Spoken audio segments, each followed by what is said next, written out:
যারা আওয়াজ এখনো ঠিক করেন নাই তাদের মধ্যে সেই বৈশিষ্ট্য আছে না নাই? আপনারা মুসলিম না ইহুদি জুড়ে বলেন? যারা আওয়াজ দেন নাই তারা কি, তাহলে তাদের কোন দলের অন্তর্ভুক্ত? আর আল্লাহ কোরআনে বলেন ওয়ালা তামুতুন্না ইল্লা ওয়া আনতুম মুসলিমুন। সূরা আল ইমরানের 102 নম্বর আয়াতে আল্লাহ বলেন তোমরা মুসলমান না হয়ে মৃত্যুবরণ করো না। এই জন্য যতক্ষণ পর্যন্ত এখানে আমরা বসবো প্রথম থেকে শেষ পর্যন্ত কোরআন হাদিসের কথাগুলো শুনবো। তো জুড়ে বলেন। এই মাইকের আওয়াজ যত জায়গায় পৌঁছে যায় সব লোকের জন্য ওয়াজিব হয়ে যায় এই মাহফিলের মধ্যে চলে আসা, ঠিক না ঠিক? কিন্তু বিশ্বনবী বলেছেন বুখারী শরীফের 159 নম্বর হাদিস, মাইরিদিল্লাহু বিহি খায়রান ইয়াফাক্কিহু ফিদ্দিন ওয়া ইন্নামা আনা কাসিমুন আল্লাহু ইউতি। আল্লাহ যার কল্যাণ চান, আল্লাহ যার ভালাই চান, আল্লাহ যার মঙ্গল চান, আল্লাহ যাকে পছন্দ করেন তাকে দ্বীনের ব্যাপারে আল্লাহ ফকি বানায় নেন। এই জন্য সব এলাকার লোকের আল্লাহ কবুল করেন নাই। আল্লাহ কোরআনে এক জায়গায় না, দুই জায়গায় না, 70 জায়গায় বলেছেন। আল্লাহ বলেন কলিলাম মা তুমিনুন, অল্প সংখ্যক লোক আল্লাহর উপর ঈমান আনবে। কলিলাম মা তাশকুরুন, অল্প সংখ্যক লোক আল্লাহর শুকরিয়া আদায় করবে। কলিলাম মা তাযাক্কারুন, অল্প সংখ্যক লোক আল্লাহর উপদেশগুলো গ্রহণ করবে। সূরা ইয়াসিনের 8 নম্বর আয়াতে আল্লাহ বলেন বাল জাআহুম বিল হক ওয়া আকসারুহুম লিল হক্কি কারিহুন। আল্লাহ বলেন ও বিশ্বনবী মানুষদেরকে জানিয়ে দাও দুনিয়ার বেশিরভাগ লোকের সামনে আল্লাহর কোরআনের কথা বলা হলে, বিশ্বনবীর হাদিসের কথা বলা হলে তারা দুনিয়ার বেশিরভাগ লোক হককে গ্রহণ করবে না। কারণ দুনিয়ার বেশিরভাগ লোক ফেরাউনের সাথে, নমরুদদের সাথে, ইসলাম বিরোধীর সাথে, ঈমান বিরোধীর সাথে তাদের সম্পর্ক, ঠিক না ঠিক জুড়ে বলেন? এই জন্য এত বড় আয়োজন করার পরও মুসলমান এখানে আসে না, কপাল পোড়া, ঠিক না ঠিক জুড়ে বলেন? এই জায়গাটা কেমন রহমত আমার নবী বিশ্ব নবী বলেছেন। আমার বক্তব্য না, ইমাম জালালউদ্দিন সুয়ুতী হাবিলিল ফতোয়ার মধ্যে দলিল এনেছেন। মাজমাউজ জাওয়ায়েদের মধ্যে ইমাম নুরউদ্দিন ইরাকি আল হাইসামি আল হানাফি হাদিস নাম্বার 2075 নাম্বার, আল্লাহর নবী মুহাম্মদ সাল্লাল্লাহু আলাইহি সাল্লাম বলেন যখনই আল্লাহর কোরআন এবং হাদিসের আলোচনা হয় সেইখানে আল্লাহ রাব্বুল আলামিনের ফেরেশতারা তাদের জন্য রহমতের দোয়া করতে থাকে। কেমন ফেরেশতা থাকে? নাসিরউদ্দিন আলবানী রাহিমাহুল্লাহ তার কিতাবে উল্লেখ করেছেন এই হাদিসের ব্যাপারে। আদাবিল হাসা, এই জমিনের পাথরগুলা গনে গনে শেষ করতে পারবে, এই জমিনের বালু কণাগুলা গনে গনে শেষ করতে পারবে, কিন্তু একটা মজলিসে, হাদিসের মজলিসে, আল্লাহর কোরআনের মজলিসে আল্লাহ এত ফেরেশতা নিয়োগ দিয়ে দেন তোমরা গণনা করো শেষ করতে পারবা না। আর এখানে যতজন ব্যক্তি বসে আছেন তাদের উপর থেকে আল্লাহর রহমত বেশি না কম? বেশি। আলহামদুলিল্লাহ বলেন। কিন্তু দেখেন এই আলোচনা করার পরেও এক শ্রেণীর লোকরা এখানে আসতে পারে নাই, ঠিক না বেটে গিয়ে বলেন? ইটস ওয়ান কাইন্ড অফ ইনকমপ্লেক্স হেরোফেররি, এটা এক ধরনের হীনমন্যতা। আল্লাহ এদের কপালে হেদায়েত দেন নাই, ঠিক না বেটে গিয়ে বলেন? আগে এখানে বিভক্তি করে নিয়েছে, উনি অমুক দলের, উনি তমুক দলের, উনি অমুকের অনুসারী, আর অমুক আর তমুক বাদ দাও। আমরা এই জমিনে কোরআন হাদিসের অনুসারী, আমরা সালফে সালেহিনের মতদর্শ অনুসরণ করে চলি। বাতিল মানুষদের তৈরি করা কোনো ইজম মন্ত্রতন্ত্র মানি না, আমরা আল্লাহটা মানি আর রাসূলেরটা মানি, ঠিক কিনা? তাছাড়া অন্য বাইরে কারোটা মানি না। যদি আমাদের কথা মনে হয় কোরআন হাদিস দ্বারা সমাদৃত, কোরআন হাদিস দ্বারা অনুসরণীয়, অনুকরণযোগ্য, তাহলে আমাদের কথা মানবেন। আর যদি মনে হয় আমাদের কথা বেদালিক, উইদাউট লজিস্টিক, যৌক্তিক, তাহলে আমাদের কথাকে দেয়ালের বাইরে ছুঁড়ে মারবেন। কারণ কোনো ব্যক্তিকে অনুসরণ করা যাবে না, একমাত্র আল্লাহ এবং তার রাসূলের ভিত্তিতে অনুসরণ করতে হবে, ঠিক কিনা বলেন? আমার বক্তব্য না, ইমাম বাইহাকি সুনানে বাইহাকির মধ্যে 2120 নম্বর হাদিস, আব্দুল্লাহ ইবনে মাসউদ রাদিয়াল্লাহু তাআলা আনহু বলেন লা তুকাল্লিদু দীনাকুমুর রিজালা, ইসলামের মধ্যে তোমরা অন্য কোন মানুষের অন্ধ অনুসরণ করো না। অন্ধ অনুসরণ করা আমার আল্লাহ নিষেধ করেছেন। অন্ধ যদি অনুসরণ করতে চাও আমার বিশ্ব নবীকে করো, অন্ধ অনুসরণ যদি করতে যাও সাহাবীদের জামাতকে করো, কারণ তারা ফিতনা মুক্ত।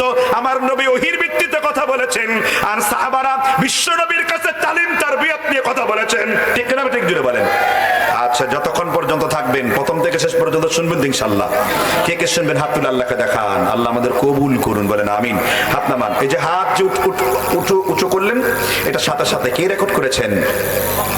এখন আওয়াজ আসছে, কে রেকর্ড করেছেন? আল্লাহ সূরা কাফের 18 নম্বর আয়াতে বলেন মা ইয়ালফিযু মিন কাওলিন ইল্লা লাদাইহি রাকিবুন আতীদ। ও দুনিয়ার মানুষ মানুষেরা, তোমরা যে শব্দগুলো উচ্চারণ করো, তোমরা যে কথাগুলো বলো, সাথে সাথে আল্লাহর ফেরেশতারা কথাগুলোকে রেকর্ড করে নেন। এই জন্য শব্দগুলো বলার সাথে সাথে রেকর্ড করেছেন কে? আবার বিশ্বনবী শুধু মুনাফিকদের বৈশিষ্ট্য কতগুলা বলেন তো? মুনাফিকের বৈশিষ্ট্য কয়টি? হ্যাঁ, তৌহিদের জ্ঞান নাই তো। ইবনুল কাইয়িম জাওজি সিফাতুল মুনাফিকিনের মধ্যে তিনি মুনাফিকের 41টি বৈশিষ্ট্য আলোচনা করেছেন। কোনটা হলো ইতিকাদি, বিশ্বাসগত মুনাফিক, আর কোনটা হলো আমলগত মুনাফিক। কোন মুনাফিক চিরস্থায়ী জাহান্নামী, আর কোন মুনাফিক আযাব ভোগ করে আবার জান্নাতে যাবে। তো এই হাদিসটা হলো আমলগত মুনাফিকের জন্য। কোনটা? সহিহুল বুখারী ইবনে হাজার আসকালানী হাদিসটি উল্লেখ করেছেন, দ্বিতীয় খণ্ডের 2172 নাম্বার। আল্লাহর হাবিব বলেছেন মুনাফিকদের প্রথম আলামত হলো তিনটা। ইদা হাদাসা কাযাবা, যখন সে কথা বলবে মিথ্যা কথা বলবে। ওয়া ইদা ওয়াদা আখলাফা, আর যখন সে কোনো ওয়াদা করবে সে ওয়াদাকে ভঙ্গ করবে। এই জন্য এখানে বসে যারা ওয়াদা করেছেন, এটা কোনো পীরের দরবার না, এটা কোনো রাজনৈতিক নেতার দরবার না, এটা কোনো বড় হুজুরের দরবার না, এটা কোরআনের মাহফিল, কোরআনের দার্স। ঠিক না? ঠিক যেটা বলেন। তাহলে যতক্ষণ পর্যন্ত কথা হবে আমরা ততক্ষণ পর্যন্ত থাকবো। হাতগুলো আল্লাহ যেন কবুল করে নেন, বলেন আমিন। আজকে যে আলোচনাটা যারা আয়োজন করেছে, পূর্ব খাসবাগ আস-সুন্নাহ মডেল মাদ্রাসার হাফেজ ছাত্রদের পাগড়ি সনদ প্রদান উপলক্ষে বিশাল বড় কোরআনের মাহফিল, মাদ্রাসা সংলগ্ন মাঠ, পূর্ব খাসবাগ। আজকের সভাপতি ডক্টর মোহাম্মদ মাহফুজুর রহমান সাহেব, আজকে প্রধান অতিথি, তিনি আসতে পারেন নাই, তার ভাই আমার কাছে দোয়া চেয়েছেন। আমরা তানভীর হোসেন আশরাফি ভাইয়ের জন্য দোয়া করব, আল্লাহ যেন তার মালে, আল্লাহ যেন তার হায়াতি জিন্দেগিতে বারাকাত দান করেন। বারাকাল্লাহ লাকা ফি আহলিকা ওয়া মালিকা। আমরা তার জন্য প্রাণ ভরে দোয়া করে দিচ্ছি, তিনি যেন আরো সমাজ সেবামূলক, সামাজিক কন্ট্রিবিউশনটাকে উনি বানাতে পারেন। আল্লাহ যেন সেই তৌফিক তাকে দান করেন। আমার পূর্বে আলোচনা করেছেন আমাদের সৌদি আরবের বিশিষ্ট একজন দাঈ শেখ আব্দুল্লাহ আল বাকি আকরামাহুল্লাহ হাফিজাহুল্লাহ। আল্লাহ যেন তাকে এই জমিনে মুস্তাজাবুদ দাওয়া হিসেবে কবুল করে নেন, বলেন আমিন। তার আগে আলোচনা করেছেন আমাকে যিনি মূলত এই আহ্বানটা করেন। আমার আজকে একটা গাইবান্ধা তো মাহফিল ছিল, কিন্তু আমি ওই মাহফিলটায় যাই নাই, যাতে করে সমন্বয় সাধন আমি করতে পারি। কথা কি বুঝতে পেরেছেন কিনা? আমি একটা মাহফিলে এসেছি, শেখ বেলাল বিন শামসুল হক সাহেব, আল্লাহ তাআলা তাকেও কবুল করে নিন। সাথে যারা মঞ্চ উপবিষ্ট রয়েছেন এবং এই মাইকের আওয়াজ যে মা বোনদের প্যান্ডেল পর্যন্ত যাচ্ছে, আল্লাহ তাদেরকেও কবুল করে নেন, বলেন আমিন। এবং যারা বাসায় বসে শুনছেন, এখানে আসতে পারছেন না, দল মত নির্বিশেষে তাআসসুব মুতাআসসিবি অর্থাৎ গোরামিকে পরিত্যাগ করে আপনারা কোরআনের এই মাহফিলের নিচে চলে আসুন। আল্লাহ তাআলা অবশ্যই আপনাদের এই সময়টিকে বরকতময় করে তুলবেন। ঠিক না? ঠিক যেটা বলেন। তাহলে আজকের মূল আলোচনা আমরা ফিরে যাব, কি শুনবেন না ইনশাআল্লাহ? সবাই একসাথে বলছি, আউযু বিল্লাহি মিনাশ শাইতানির রাজীম, বিসমিল্লাহির রাহমানির রহিম। ظهر الفساد في البر والبحر بما كسبت أيدي الناس। কোন সূরা পড়েছি আপনাদের জানা আছে? কোন সূরা পড়েছে আপনাদের জানা আছে? জানা নাই? সূরা Rome. It is the main capital city in the Italy, famous country in the European Union Council. এটা ইতালির রাজধানী। কিন্তু যদিও এই রোম, ওই তৎকালীন ইটালি, আজারবাইজান, তুরস্ক, এই পুরাটা ছিল রোম সাম্রাজ্যের অন্তর্ভুক্ত। তো রোম শহরের নামে আল্লাহ এই কোরআনের এই সূরাকে আল্লাহ নামকরণ করেছেন। এই সূরার আয়াত আল্লাহ কি বলেছেন? যাহারাল ফাসাদু ফিল বাররি ওয়াল বাহরি বিমা কাসাবাত আইদিন নাস। এই দুনিয়ার জলে এবং ডাঙায়, জল বুঝেন তো? আর আমি একটু সাহিত্যিক ভাষা পরিত্যাগ করে একটু অল্প, মানে একদম সফট করে বলে দিচ্ছি, পানি এবং শুকনায় যত বিপদ আসে না কেন, এইগুলো তোমাদের নিজেদের দুই হাতের কামাই। কে বলছেন? এই ভূমিকম্প তোমরা তৈরি করো না। এই যে শৈত্য প্রবাহ হয়, প্রচন্ড কনকনে হিমালয় ঠান্ডা হয়, কি জন্য? জাহান্নামের বিবরণে মুসলিম শরীফ এসেছে, শীতকালে যখন জাহান্নাম নিঃশ্বাস ছাড়ে তখন প্রচন্ড শীত বেড়ে যায়, আর গরমকালে যখন জাহান্নাম নিঃশ্বাস ছাড়ে প্রচন্ড গরমের ভাব বেড়ে যায়। কিন্তু নাস্তিক জরায়ু বিজ্ঞানী বেগম রোকেয়া সাখাওয়াত হোসেনের, তসলিমা নাসরিন এবং শাহবাগের যৌনবাগের উত্তরসূরি যারা, তাদের গাত্রদাহ হয়ে যাবে, তারা এইগুলো কথার সাথে একমত নয়। ঠিক না? ঠিক যেটা বলেন। কারণ এদের দিকটাই তো আলাদা। এরা নাস্তিক, এরা মোরতাদ, এরা ঈমান চোর, এরা ইসলাম চোর। ঠিক কিনা বলেন? আর আমাদের দিকটাই তো তৌহিদের সাথে আল্লাহ আমাদের কবুল করে নিয়েছেন, নাকি বলেন? আমি আলোচনাটাকে সাজিয়েছি মুসলিম যুব সমাজের ধ্বংসের কারণ এবং তার প্রতিকার সম্পর্কে। মুসলিম যুব সমাজের ধ্বংসের কারণ আর তার প্রতিকার সম্পর্কে বর্তমান জামানার বিখ্যাত একজন আলেম সালি আল মুনাজ্জিদ হাফিজাহুল্লাহ আকরামাহুল্লাহ, এবং পূর্বে গত হয়েছেন কিবারুল উলামার সদস্য সৌদি আরবে 3 জন ছিলেন, শেখ নাসিরউদ্দিন আলবানী, শেখ বিন বাস রাহিমাহুল্লাহ, আর সালি আল উসাইমিন। তিনি ফতোয়া ইবনে উসাইমিন বিশাল বড় একটি খেদমত করেছেন। লাজনাত দায়েমায় অসংখ্য প্রশ্নের উত্তর তাদের পাওয়া যায়। তিনি উল্লেখ করেছেন কতগুলো মুসলিম যুব সমাজের কতগুলো অধপতন এবং তার প্রতিকার। আচ্ছা, আপনারা এখানে যারা বসে আছেন, আমি মনে করি যে যদিও এখানে যুব সমাজ এসেছেন, কিন্তু একদিন এখন যারা বৃদ্ধ হয়েছেন তারাও তো একদিন কি ছিলেন? যুবক ছিলেন। কিন্তু মূলত যুবক এবং বৃদ্ধ সবার জন্যই এটা উপকারী। আমরা তাহলে প্রথম পয়েন্ট আলোচনা করছি, মুসলিম যুব সমাজ ধ্বংস হয়ে যাওয়ার প্রথম সিমটম আলামত হলো, প্রথম সিন হলো মুতাশাব্বাল ইয়াহুদ, ইহুদি খ্রিস্টানদেরকে অনুকরণ করে চলা।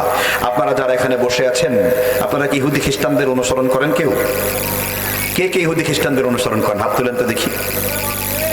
মুখ দিয়ে দাবি করবেন না, কিন্তু যখন হাদিস বলবো তখন সবগুলো আপনার সাথে মিলে যাবে, ঠিক কিনা? এখানে মুসলমান যুবক বসে আছেন, কিন্তু হাতের মধ্যে অনেকের ব্যাসলাইট আছে না নাই? একটু আগেই বললেন ইহুদি খ্রিস্টানদের অনুসরণ করি না, কিন্তু হাতের মধ্যে ব্যাসলাইট পড়ে আছেন। বিশ্বনবী সাল্লাল্লাহু আলাইহি সাল্লাম আবু দাউদের বর্ণনায় বলেছেন, হাদিস নাম্বার 3075 নাম্বার, শেখ আলবানী রাহিমাহুল্লাহ হাদিসটিকে হাসান লিযাতিহি বলে উল্লেখ করেছেন। বিশ্বনবী সাল্লাল্লাহু আলাইহি সাল্লাম বলেন, সালাসাতুন লা ইয়াদখুলুল জান্নাহ, 3 প্রকার ব্যক্তি কখনো আল্লাহর জান্নাতে যাবে না। এবার প্রশ্ন করি, কয় প্রকার ব্যক্তি?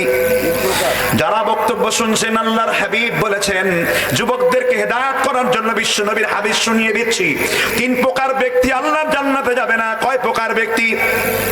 একটু জোরে আওয়াজ হতে হবে, কয় প্রকার ব্যক্তি? এই যে আপনাদের দিয়ে বলিয়ে নিচ্ছি, এটার 2টা কারণ রয়েছে।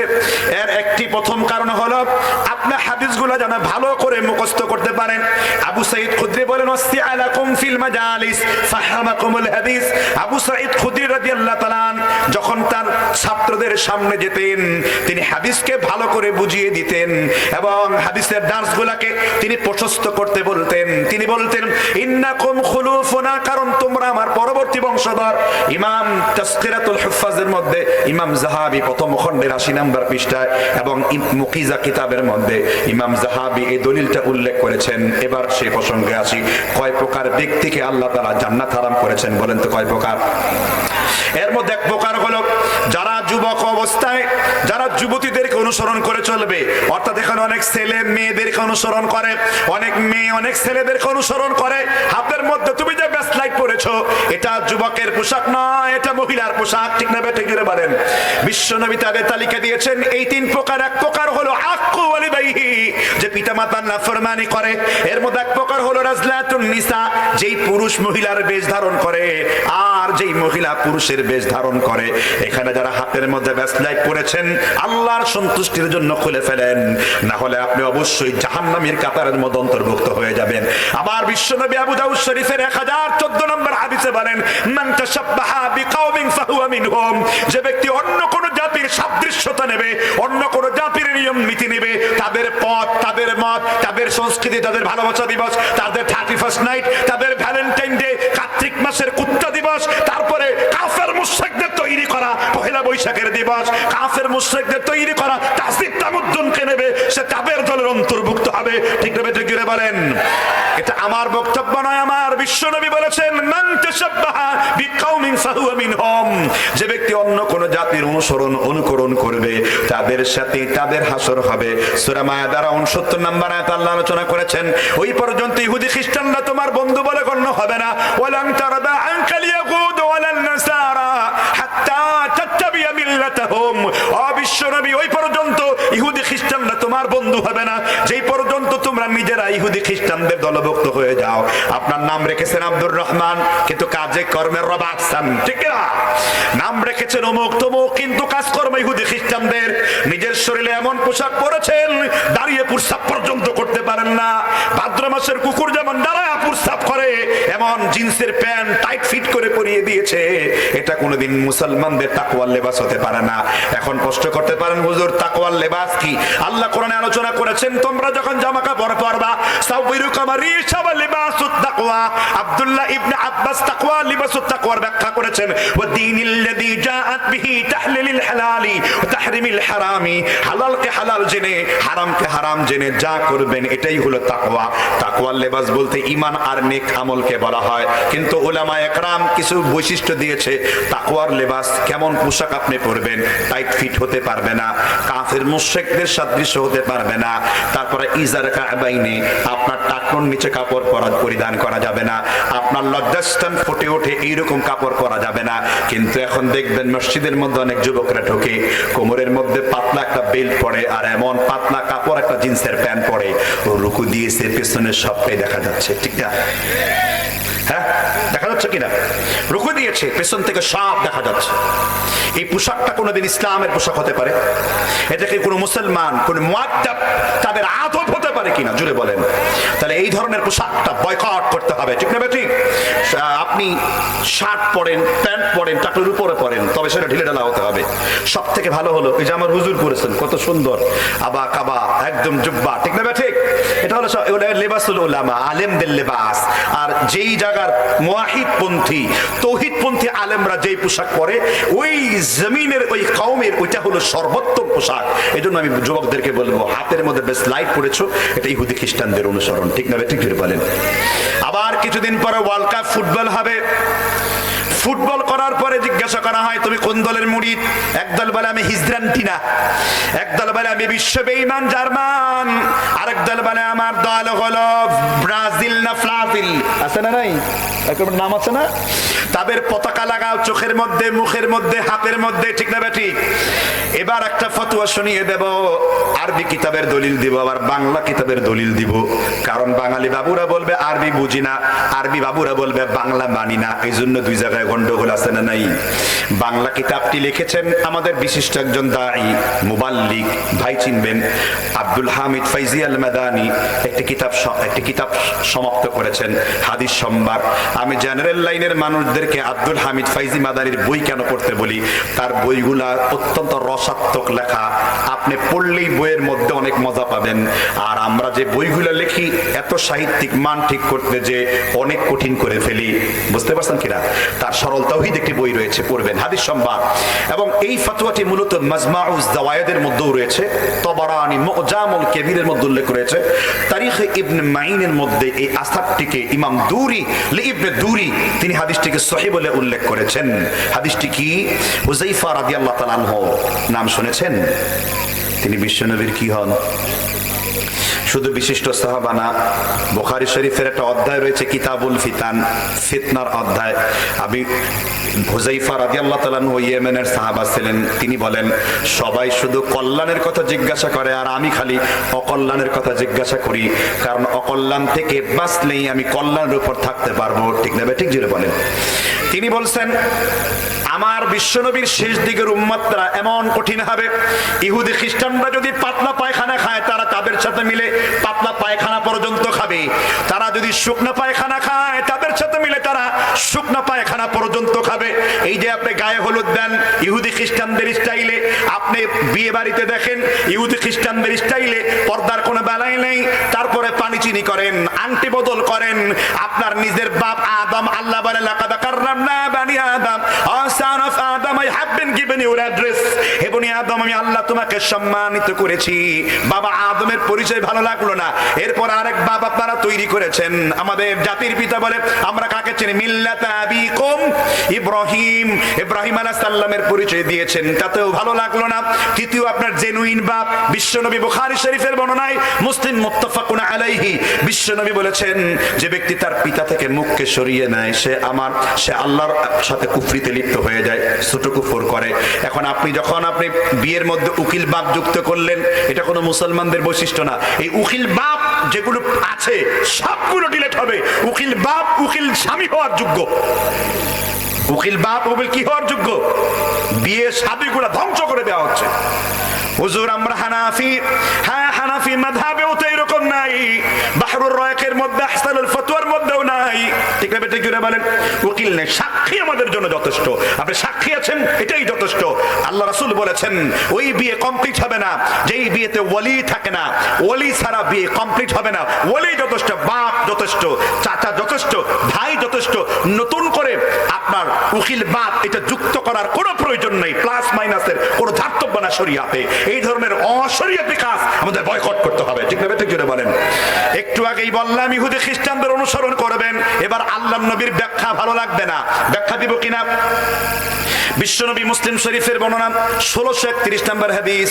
আল্লাহর নবী মুহাম্মদ রাসূলুল্লাহ সাল্লাল্লাহু আলাইহি সাল্লাম বলেন, আমার উম্মতের ইহুদি, আমার উম্মতের মুসলমানেরা ইহুদি খ্রিস্টানদেরকে এইভাবে অনুসরণ করবে। শিবরন বি শিবরিন, যিরাআন বি যিরাইন, গজে গজে, আঙ্গুলে আঙ্গুলে, গীত এবং প্রত্যেকটা বিগতে বিগতে, এরকম 4 আঙ্গুল জায়গা বাকি থাকবে না। তারা ইহুদি খ্রিস্টানদেরকে অনুসরণ করে চলবে। এরপর আল্লাহর নবী বলেন, হাত্তা ইয়ারুজ ইলা জুহরিহা, সাপ যেমন তার গর্তের মধ্যে ঢুকে যায়, এর চাইতে মারাত্মক ভাবে তারা ইহুদি খ্রিস্টানদের সাথে ঢুকে পড়বে। মোবাইল একটা দেখো, ফেসবুক ইহুদিদের তৈরি করা, তুমি এটা ব্যবহার করো, কোনো সমস্যা নাই, তবে এটার পজিটিভ দিকটা গ্রহণ করতে হবে, নেগেটিভ থেকে বেঁচে থাকতে হবে। ঠিক না ঠিক জুড়ে বলেন? নিজের স্ত্রীর ছবি মানজা দিয়া ফেসবুকে ছেড়ে দিয়েছো, কিয়ামত পর্যন্ত যদি ফেসবুক টিকে থাকে, কিয়ামত পর্যন্ত তোমার গুনাহ হবে। কারণ এই পাপ, অশ্লীলতা ফেসবুকের শেয়ারের মাধ্যমে, রিলের মাধ্যমে, শর্টের মাধ্যমে লক্ষ লক্ষ বছর বেঁচে থাকতে পারে। ঠিক না ঠিক জুড়ে বলেন? সে আল্লাহ ফরমান দিয়েছেন, ও গোলামেরা শোনো, সূরা বানী ইসরাঈলের আয়াত, আল্লাহ বলেছেন লা তাকরাবুজ জিনা, খবরদার তোমরা ব্যভিচারের কাছে যেও না। নিশ্চয়ই ওয়াসা আসাবিলা, ব্যভিচার হলো রাস্তার দিক থেকে সবথেকে নিকৃষ্টতম রাস্তা। আজকের যুবকরা ইহুদি খ্রিস্টানদেরকে এইভাবে হৃষ্টে পিষ্টে আকৃষ্ট হয়ে ধরেছে। ওই যে কুইসাব যেমন গর্তের মধ্যে ঢুকে পড়ে। ঠিক না ঠিক জুড়ে বলেন?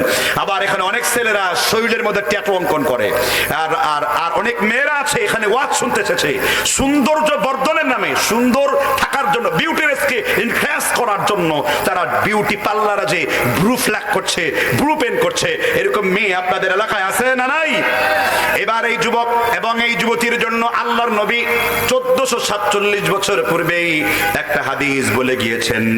এখন আপনি অনেক বুড়া মানুষ এখানে এসেছেন, যে এই ওয়াজ শোনা আমার লাভ কি? আপনার মেয়ে যে ব্রু ফ্ল্যাগ করছে, এটার গুনাহ আপনার আমলনামায় লেখা হবে। ঠিক না ঠিক জুড়ে বলেন?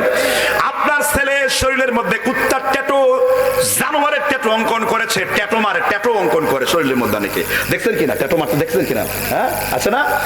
এবার বিশ্বনবী বলেছেন মুসলিম শরীফের হাদিস, লা'নাল্লাহ, আল্লাহ লানত মুতানাম্মিসাতি মুতাফাল্লিজাতি লিল হুসনিল মুগায়্যারাতি খালাকাল্লাহ। আল্লাহর অভিশাপ ওই যুবক, ওই যুবতীর উপরে যে ব্যক্তি আল্লাহর সৃষ্টির পরিবর্তন করে। আরবি নামসুন শব্দের অর্থ হলো এই দুই চোখের ভুরুকে নামসুন বলা হয়।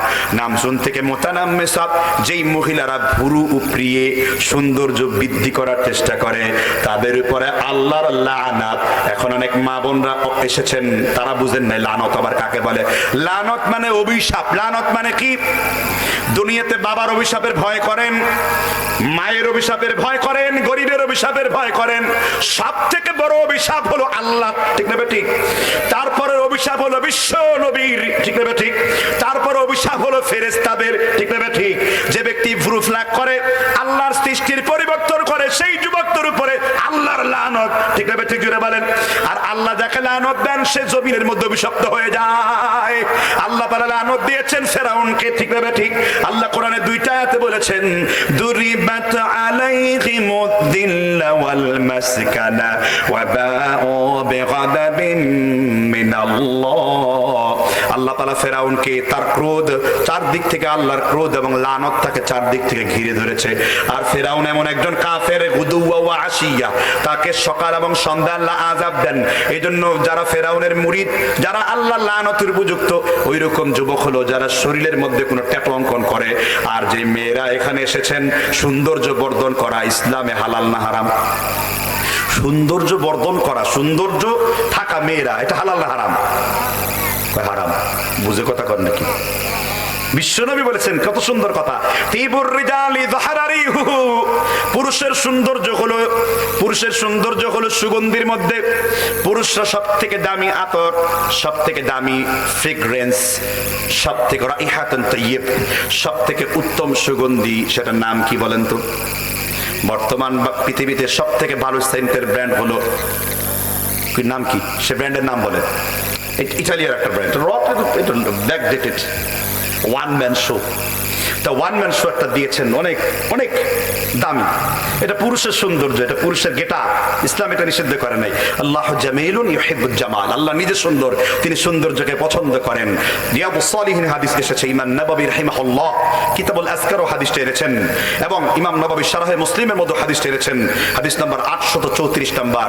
রাসূলের সবথেকে দুনিয়া বিমুখ সাহাবার নাম কি বলেন তো?